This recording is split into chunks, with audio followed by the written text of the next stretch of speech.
सरकार माई बाप, लेकिन अगर कोई सरकार अपने बच्चों को उसका गला घोटने पे उतारू हो जाए तो फिर सरकार निष्पक्ष सरकार नहीं है। आप फसाद कराने वाले हिंदू हैं, हम सौहार्द फैलाने वाले हिंदू हैं, यह बुनियादी फर्क है। चंदा चोरो बैठो, चंदा चोरो बैठो, चंदा चोर हो तुम लोग चंदा चोर हो।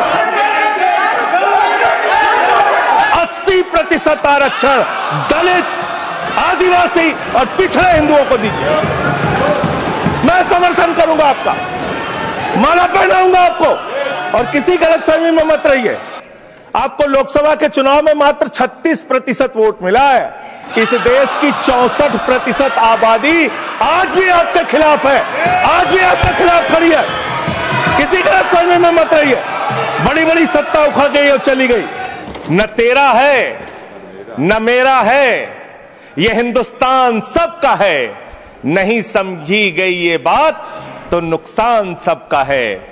जो आकर मिल गई इसमें वो दिखलाई नहीं देती, जो नदियां मिल गई इसमें वो दिखलाई नहीं देती।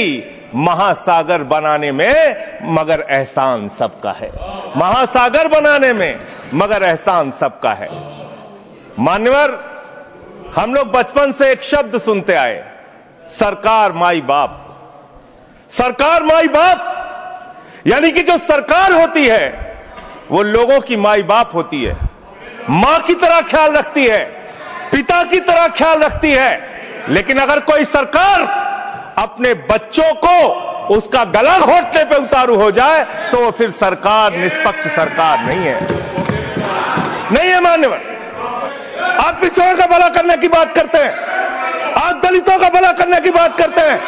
आपकी मातृ संस्था आरएसएस 100 साल तक आपने एक भी दलित, पिछड़ा और आदिवासी, एक भी महिला को आज तक आरएसएस का प्रमुख नहीं बनाया। समाज में छुआछूत को, बीमारी को मिटाने के लिए चलिए उठाते हैं कदम, और अगले सत्र में एक बिल लेके आइए। जितने भी हिंदुओं की कमेटियां हैं, ट्रस्ट है, बोर्ड है, उन सारे ट्रस्ट और कमेटियों में 80% आरक्षण दलित, आदिवासी और पिछड़े हिंदुओं को दीजिए।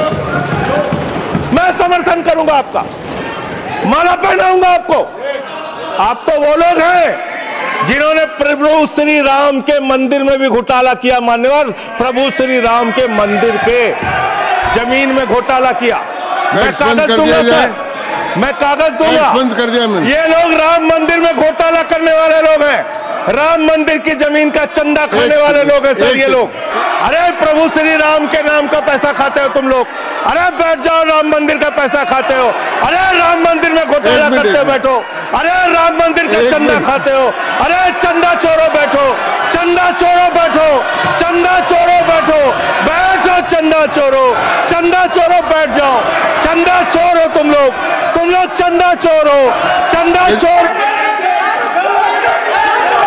आप फसाद कराने वाले हिंदू हैं, हम सौहार्द फैलाने वाले हिंदू हैं। यह बुनियादी फर्क है, यह बुनियादी फर्क है। आप में, आप देश भर में फसाद, नफरत, लड़ाई, झगड़ा कराने का काम करते हैं। ये आपकी मंशा सिर्फ देश में झगड़ा कराने की है, नफरत फैलाने की है, फसाद कराने की है। आपकी मंशा कहीं भी मुसलमानों का या किसी वर्ग का भला करने की नहीं है, नहीं है और नहीं है। बस एक अंतिम बात कह के अपनी बात समाप्त करूंगा।